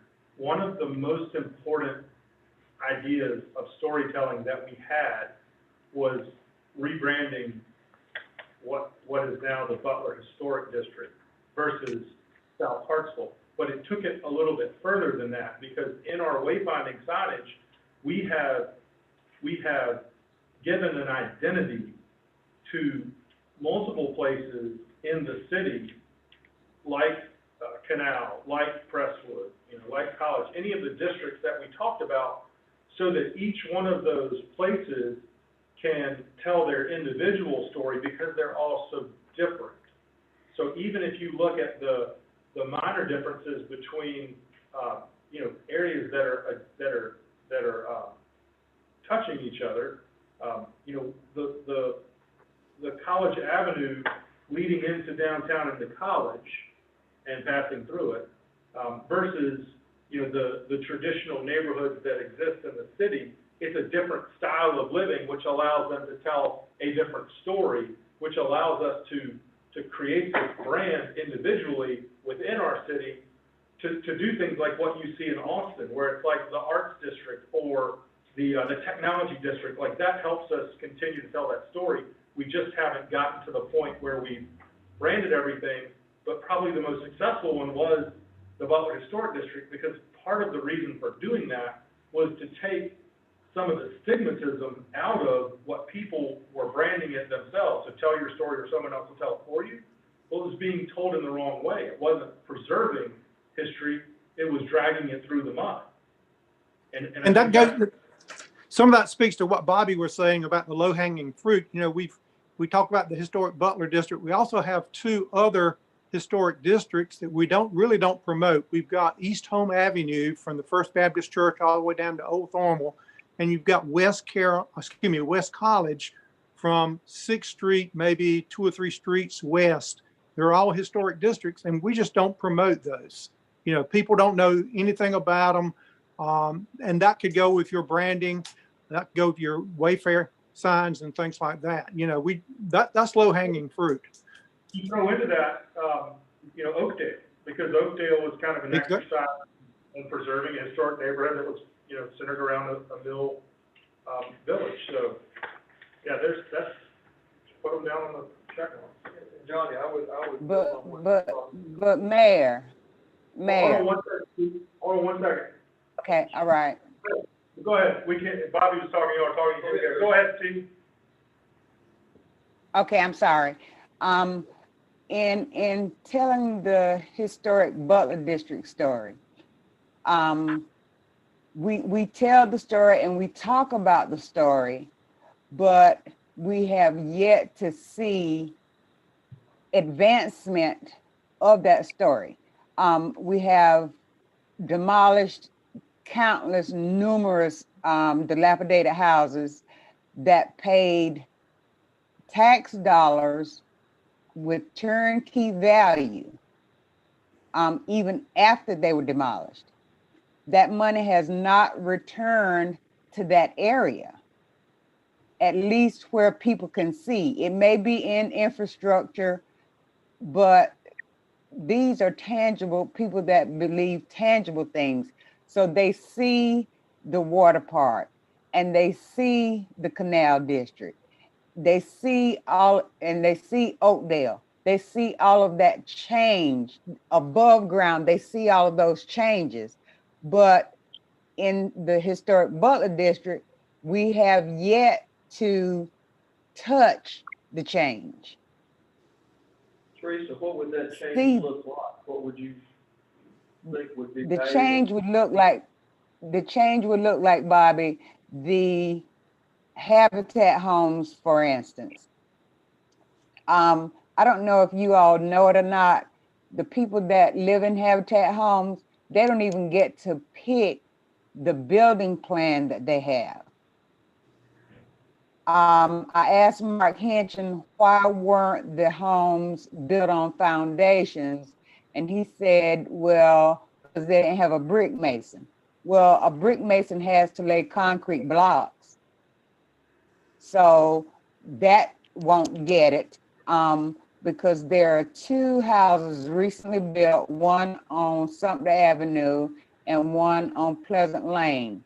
They're built on block foundations with a facade front. But there's no reason for that. There's no reason for that. We give them I don't know if it's a break on the permit fee or whatever it is, but we have to change the way that looks. Number two, how that looks and operates. Number two is we have to look into affordable housing with low to actually no income. That we have to dig a little deeper to be able to find out and then have somebody work it. Shannon can look at USDA Rural Services to see if there are grants available to help preserve some of the homes that are here. My home, the other residents' home in the historical district. We can look at that to make change that people can see and recognize. Even if the city doesn't do it, the city does not do it, the city should help aid us in getting a program started that we could partner with somebody to get those things done. And then we have to clean up the historic Butler district so that people will want this. When people move away and go and work 40, 50, 60 years someplace or retire and want to come back to Hartsville to live, they're not coming back and build homes in the historic Butler district. They most all the time go to another location. And the story is being told. Mr. Emery Waters just wrote a book about the historic Butler district that we remember, but everybody else forgot. So those are some things that we can do. I feel like that are due to the historic Butler district. We've seen it in pictures, we've seen it in writing, we've seen it in scale models, but we have to see it physically happen. Well, something that Teresa, we've talked about at good times, is the need. We've done a lot of underground work with infrastructure with the community development block grants. And although there is a need for that, I just spoke with Shannon about it, a month or two ago. I think it's time that we try and leverage, because there is a round of those that is meant for above ground improvements, aesthetic improvements. And what I was going to propose this year is we go hard for something like that and really try and work on the corridor of 6th Street to start. Something to make it look like the rest of the other corridors, like Cargill and things like that, to increase the visual appeal of that street. And that could include things like the banners that we see throughout our downtown that say, and it could say Historic Butler District and things like that, to clean up, because that is, Teresa's absolutely right. I mean, we need to make it appealing, because growth will not happen if it's not. It's the same thing with Canal. If it looks like blight, you're going to get blight. So that's an important part in that, is there are two components. Mm-hmm. The story is the marketing piece. Yeah.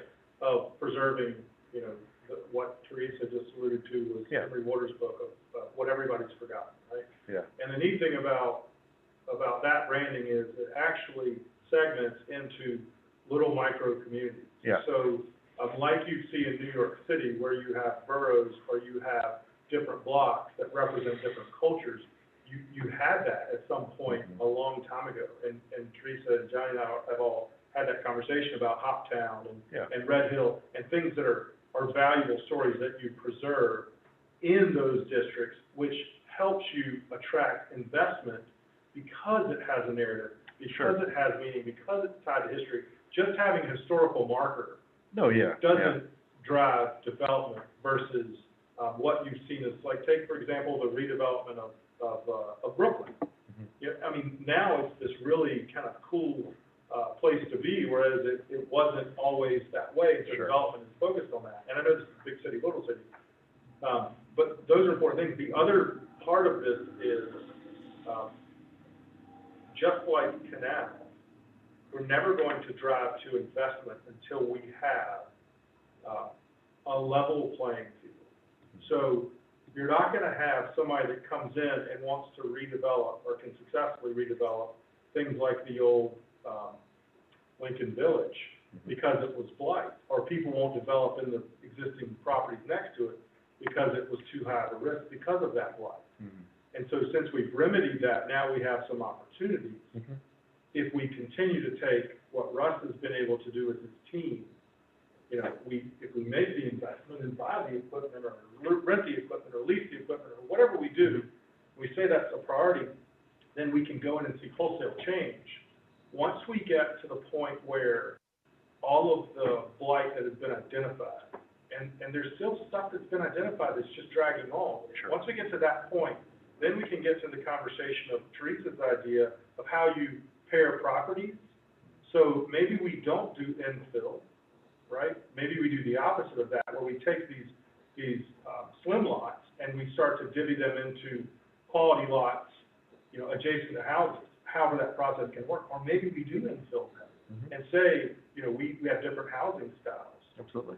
The main, you know, my main sticking point with redevelopment of Sixth Street is, until we all agree that it's not a thoroughfare and it needs to stop as a thoroughfare for people just to use to get through, versus the people that live there and call it home, if we prioritize those people over the people that just use it as a toll bridge, then we can get to meaningful street development.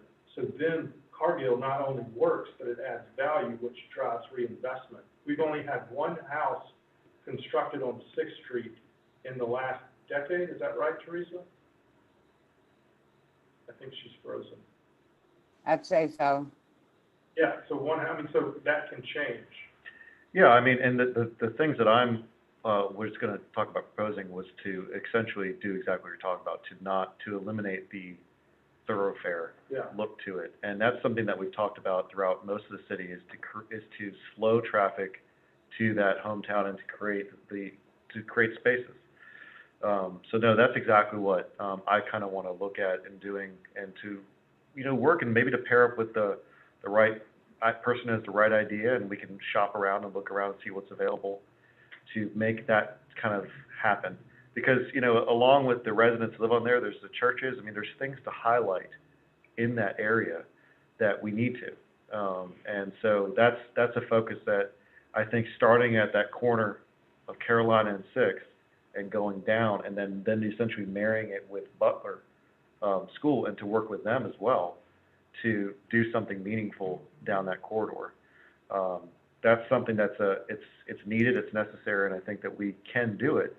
And the city can be that catalyst for these things. I mean, we can't be everything to everybody, but we can do something. Well, maybe we need to have, to her point about, you know, habitats. Oh, yeah. Portfolio, maybe we need to have a strategic meeting to say, here's what we're trying to do. I have the same complaints about Habitat that Teresa does. It's the same everywhere. And a Habitat home does not have to look like a Habitat home. And they don't everywhere. They don't, and that's the thing. And so, and So that's what does it take to cross that? They don't down Washington Street. there you go. Exactly. Yeah, I didn't hear what you they said. don't down Washington Street. Yeah, and It they takes- don't in Columbia. It might just take someone like Teresa going in and taking, you know, telling them what's what. No, I think And I've done that. I did that. I talked to Mark Hinchin, and I asked him that question. A little nicer approach, Teresa. Well, No, I think that what you do is. Well, I just asked the question. He said, well, I'm really not supposed to be, you know, giving out applications or anything like that, you know. And I just asked him, he said, well, we did bring the foundation. I said, you build all the houses on a slab. Why is that? Because we just rebuild them like they were in the area. And that's how they were in the area. That's not true, because the houses that were demolished were on foundations. Yeah. So he says, well, at least we brought the, the slab up 6 inches. That's not good enough. That's a 20-year investment where $1,000 to be on a foundation versus on a slab. The people need to know that. So let's They figure don't out know and they don't get a chance to pick, what it really is. but and we figure we out need how to solve it. we need to talk to Habitat and get them on board with that. And we've met with Habitat with several planning commission members, Okay, discussed that, as well as a few other things. okay. And, so we can base it in on how we would like the house to look. Yeah, But until we pass, maybe have standards for how these houses. Yeah, we can definitely do I don't something. even know if you need standards. I mean, she's right about this. It's expectations of the neighborhood. Mhm. And to say that we're gonna dictate the stylings of the neighborhood, you know, I get what you're saying, you know, it's like having an ARV for, you know, for the Butler Historic District. But I think that there needs to be a delegation that goes to their board and says, here's where we are. Well, we need a unified effort. I mean, we have Teresa who's working on it. The city as a whole needs to be behind this whole thing, and I think we are. I think the thing is, and that Shannon's right. I mean, it could look like potentially changing some ordinance to do that, because that is ultimately what does it, or it could be more of a negotiation there. That the reason why it's gotten away with it is because they can. And Well, so, we've never had a conversation with and that's planning it. about it either, right? Like, I mean, we've had this kind of informal, where everybody knows. yeah, people that's, a we lot. need a formal unified front. Yeah, And that's, and so we send the chairman of planning and the mayor pro tem and, you know, the members of the district, and we go in with a very specific understanding of, or maybe even very specific questions of, why does this happen? Yeah. Is it a money thing? Is it a bill, we don't have a brick mason? What can we do to remedy the situation? And here is our strategic vision for, you know, investment above ground in the Butler Historic District. And we want you guys to be a part of that effort. And in return for being a part of that effort, we may be able to give you more investment properties if you meet this standard of building. Yep. To help us reinvest. I don't know about giving them more investment property because they don't maintain what they have. Well, I understand that as it stands now, maybe that's true, but the whole idea is kind of stick and carrot. Like, if they're going to change, we want to reward that, because they can be a very easy catalyst of infill development. So if they were going to build the Washington Street houses on Hampton Street, that would have been a whole better offering for us. Mhm. Yes. It just, like I said, that's why I said the Knowledge Festival, because of the ignorance of people, not being just ignorant people, but they don't know what is available.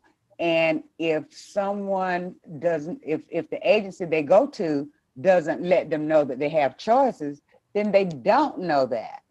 So you can't get someone to turn down a brand new home who's never owned a home. We had another contractor that used to build all the houses just alike. They were, at the time, Farmers Home houses. Now it's under USDA Rural Housing Services. And the people did not get a chance to pick the plan. He just built the houses. They gave him the loan. He gave the people the home. He built the houses and then handed it to them. So that's what we got going on there. If we get it cleaned up, we can get hopefully some investors to come in and see that this is, and tell that story. Well, that's my point. It's gotta, we gotta finish the plan we started. Sure. And then we'll be in a position to offer opportunities to qualified investment. But also the eye test on Fifth Street, like the Circle B store, is there any process we can take to do something with that, with the current ownership structure of it? So I believe it's air property now. I think it's still owned, but It's still owned, There's yeah. gotta be a way, it's like what we've been dealing with the hotel. it's complete blight. At some point, it's like the Burger King sign for Lexus property. It's not compliant, no matter, you know, it just needs to come down. That Circle B, maybe that's something that the Byerly Foundation can buy into, this master plan of the Butler Historic District, to say, if we can do anything that would improve, you know, would that matter? And I think it would. Absolutely. Yeah. I think that's a- immediately. I think immediately coming into town with the welcome to Hartsville or the welcome to the historic Butler District and just a simple water fountain and proper lighting changes your view when you enter Hartsville on Fifth Street. Well, even if you could somehow, you know, we actually drove this the other day, Daniel and I looking at, no, Bobby, me and Bobby, and then you and I went, hey, anyway, looking at entrances and signage, you know, one of the ways you could kind of approach this is not only a master plan to the Butler Historic District, but that would be a wonderful addition to the Butler campus. So whatever development is going to happen in the future, if you could at some point get the property, purchase the property for the church that's between the Circle B, you know, here's a big piece of land that is now right for the right development. Or maybe just remain campus Yeah. for that organization. Well, the historic Butler District just got the Brownsfield grant approved late last year, I think, to Yeah, redo that back campus, Johnny. Yeah, I think they just got that Brownsfield approved late last year, and they've been trying for several years. well, there's, maybe this approach could be bookended. You know, we look at the opportunity of the Circle B property, and then let's also look at the opportunity of the cab lot, you know, and the old grocery across from the market stand on Marlboro and Sixth. What is that? That's the old produce stand? Mhm. That's a building that's salvageable, but, you know, you talk about investing in entrepreneurial opportunities. You know, that's a great place to say, because everybody that represents the Butler Historic District has said, we'd like to see the return of commerce, or increase the return of commerce to the Sixth Street corridor. You know, here's a place that you could put in kind of a micro retail incubation strategy and say, we could take this building and very easily rehab it and put 4 startups that are, you know, congruent to the idea of what does the neighborhood need, what do businesses in the neighborhood need to work together. Yeah. So Yeah, because that was actually a business and residential area. There were businesses all along Sixth Street. My grandfather was one of the smartest business owners because he didn't have overhead. He just had a little booth, a telephone, and a light. Yeah. And the people that were at the establishments across the street answered the telephone for him and gave him messages as to how to go and pick up his passengers. Yeah, so I think we've got the beginnings of a kind of a multi-faceted plan. And also something that could be a future benefit to the entire city about telling each individual district story. There's a homegrown app from a young guy out of South Carolina. It's called Metro U, and it's on the rise, but it's like QR coded and like some virtual augmentation, like augmented reality. So like you can go to the front of a business and hold your phone up and it'll like tell a story about the business, or it'll move the sign. You can create paths through your entire city using it. So like your visitors, kind of like when they're visiting the Hartsville SC page, it says, hey, start path here. And then you can go and hold your phone up and it just tells us a historic story or something about it or whatever you want to know. So if we wanted to say for 1 week, we wanted to direct traffic to the water park, or we wanted to direct traffic to Canal, using some of the signage and, you know, with however we do tourism, you could have these little signs and QR codes in different places that basically direct people there and give them a story about the town as they get there. So something interesting for about, like the walking direction we want to go with downtown, but also all around town. It can kind of work for both ways, walking and general vehicle traffic. So But this is that's the interesting. smartest thing, that's the smartest approach yet, because, back when the planners came and they said, we want to do a historic trail to educate people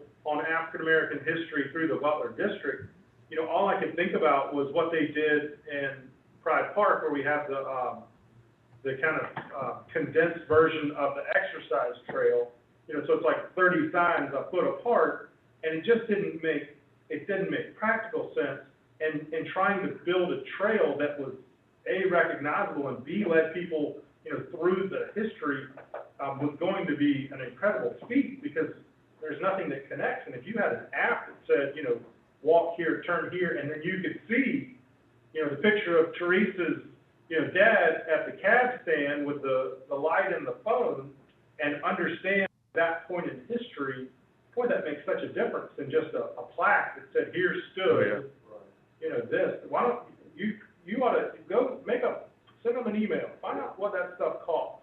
Yeah, that's a great smart. story, because again, that's the telling the story that you want to be told. You make sure that you get your points. Yeah, and that works with, so that's like a living, museum. We have trouble finding, how to stay relevant and fresh in today's technologically driven world at the museum. And here's an easy add-on that takes the museum outside of the museum. I bet they would love to get their hands on that. Absolutely. One other thing I wanted to add, and Johnny brought it up about incentives. If we're going after great big businesses and things, we would give them the pockets of the world. We give them incentives. As we think about budgeting for next year and the years beyond, and maybe we can't do it next year, but just to start thinking about it, Karen and others, we talked about Main Street. Maybe there are incentives we can offer to businesses who expand or add a person, or that small business that comes into town, treat them just as royally as we would somebody big and everything on there. It doesn't have to be restricted to another thing. There's no local roots that can leave you tomorrow when another opportunity comes up. But reward those businesses as Lauren is talking to them, and they make the improvements or they do things, assist them with the side grants and different things, but maybe there's some incentives that other cities are doing that we haven't even thought about, that we could explore, that would go toward building that relationship that Karen was talking about. Here is something we can do for you. If you do this, we can get you here. And that's to Johnny's point, we're lowering some of the thresholds potentially in some areas, because sometimes you have to reach a certain, and like cities do this where you have to reach $1 million, but really lowering it and targeting it.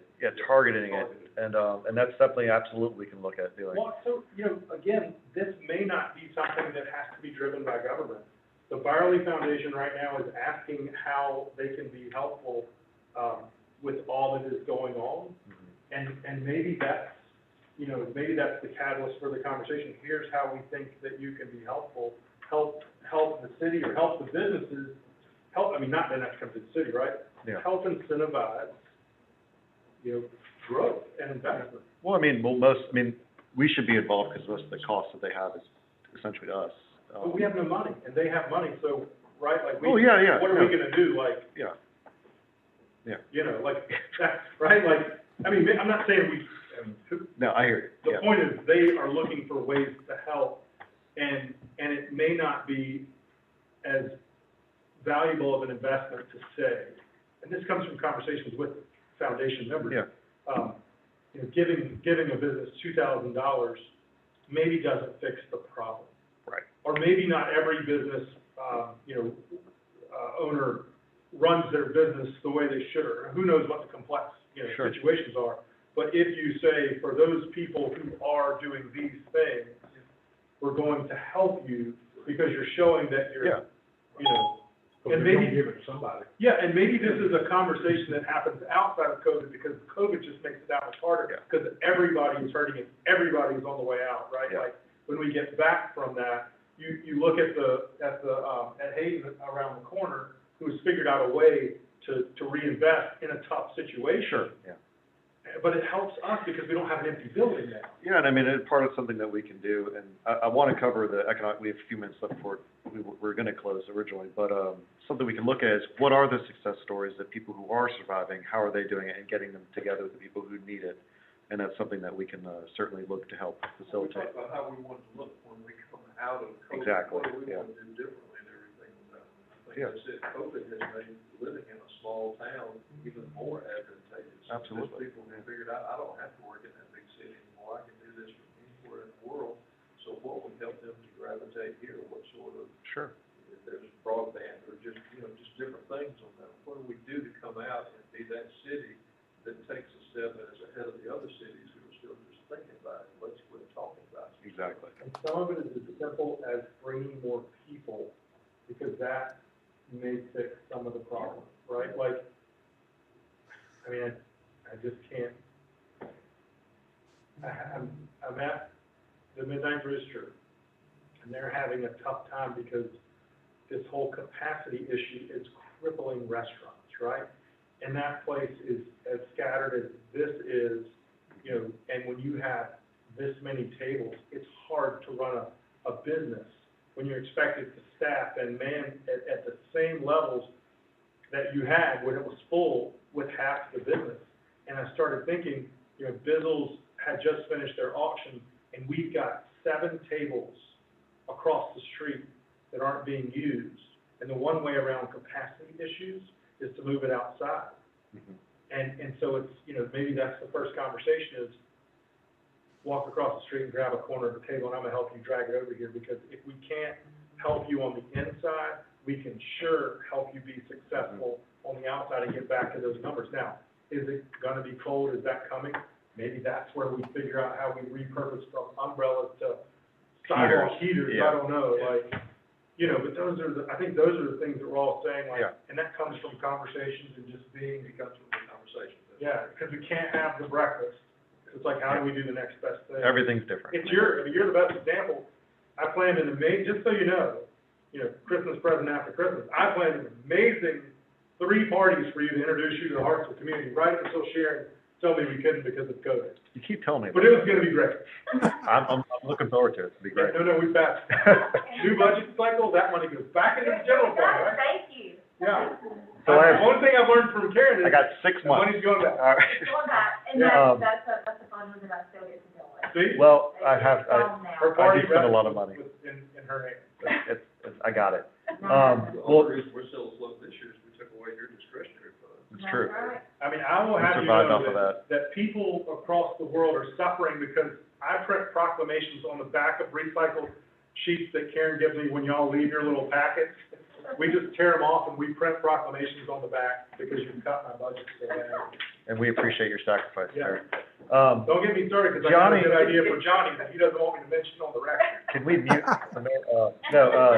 So last thing, Johnny mentioned, so we did try to get together, and this is all very preliminary, but the idea was to look at a slogan for economic development. Now, this is not a certain city I was in where it has a certain phrase that we're not going to say because of proprietary reasons, but it's not bleak guising, it's something else. So this is something that we kind of worked together, and I did task some millennials that I have working for me because they're more hashtag friendly. And we talked about what is a short, catchy phrase, just like Greenville's that Greenville. So when something happens, it's that Greenville. And we thought about what Hartsville is, and Hartsville is kind of that jewel that's kind of in Darlington. And so what does that mean? And so something that we often hear people saying is when people say, well, why does Hartsville have this? Or how come Hartsville has all this nice stuff? Or Hartsville, wow, Hartsville has these amazing things. Well, why? And so our first phrase, and you can make fun of our little baby here, but it's okay. Our first phrase was, well, why does Hartsville have all this stuff? Because it's Hartsville. And so the idea is you hashtag it's Hartsville. Just like that Greenville, just like Get Weird, but instead that's Hartsville. It's Hartsville. We would plan on doing something like this to tie it along with anytime there's a ribbon cutting, it's Hartsville. Anytime there's a new event, it's Hartsville. So Darlington County knows that we are Hartsville. So that's something we thought about doing. It's short and catchy. We do have a couple other ones. I do like this one because it's kind of a little snooty, but we're unapologetic. We did have unapologetically Hartsville, but I think that's a little too long. But we could actually put these together, so it's Hartsville, hashtag unapologetic, or gotta be Hartsville, or something like that. And the idea is when you tie it together with something like a phrase, and this is, again, the vision statement, but this could not be the vision statement, just a news article. You see the Hartsville's a thriving town, and everything wants to return to it because it's Hartsville. So that's our idea for right now. Mel's nodding in approval, so we're good to go. But that's what we're thinking. You guys have any thoughts about that? If you like it, don't like it? You don't, yeah? So that's our first step. I don't dislike it, but it doesn't grab me. Okay, that's fine. I don't dislike it. Well, it's targeting a different age group, that's okay. I'm just kidding. No, so that's what we need to talk about. What does transcend different age groups? So I'm more than willing to hear comments, and we can, if you guys want to submit your own. So, scratch unapologetic because it doesn't have Hartsville in it. So if you're gonna Sure. hashtag brand, use your brand. Yeah. I think these are a good start. Fair enough. Yeah. Well, we're gonna keep Because pushing that. hashtag is Hartsville. I think so it's easy to work with, right? It is, it's very easy. Yeah. Could we put the logo in there somewhere too, or no? Yeah, the logo is actually gonna be, Everywhere. expanded, to much larger. Hartsville, asleep by nine. That's right. Well, you know, we have the big town, you know, small town, big heart type thing, and this was not something to go along with our usual things. It's something to really just tie into, anytime something happens, it's because, for example, it's Hartsville. So if you have to explain it. It does, but, you know, you have to explain, that's okay. Yeah, no, it's not okay. No. That's the kiss of death if you have to explain it. Do you have to explain, get Nike weird? swoosh, no. Get weird, no, right? You have to explain get weird. That's weird. I'm not going to Austin because of that. Like But if it said hashtag Johnny Andrews, I'd be like, get weird works flawlessly together, right? I think that, seriously though, if you have to, if being able to not explain it, that makes it work. But what you've tapped into is, you've heard this pulse of uniqueness to us that you've picked up on. So for that matter, I mean, maybe it works, like, it's if you could somehow get the because Bobby likes it. into it versus out of it. I It don't makes think you more have to have sense. the because though. When we talk about this, you know how this came about when we were brainstorming? Because in Sherall, I hear this all the time. right? Yeah. So what happened is they will be like, Karen, like, you know, the reason why this happened is That's because it's Well, Hartsville, that's Greenville. right? It's so we not didn't gonna wanna happen steal. in Sherall. Right. It's Hartsville, right? Y'all are crazy. Y'all build water parks and do weird things, right? Or maybe get weird work. Was that Hartsville, THAT? And I Well, think I mean, that we was can one take, I mean, Greenville does have that It heart, was close it's to that Greenville. Hartville, that Greenville is what it is, but and the point is, it is something that, Tennessee is not close enough to. no, we don't care And about she that. looked that up too. I mean, when we had this, Lauren was looking at the right, so she searched to see. Yeah, we were testing to If see. one- Well, I get to Lebanon Times on my Google feed, and like, it's amazing how, like, the same stuff that happens here happens in Hartsville, Tennessee. Like, sometimes I read that line, I'm like, oh, that's Tennessee, okay. But And yeah, actually, unapologetic, when she talked about that, you said that before, right? You would say, I'm gonna be unapologetic, right, with Yeah. my ideas and those things. So when we were talking about unapologetic, and we would go back and forth, it was actually a second hashtag.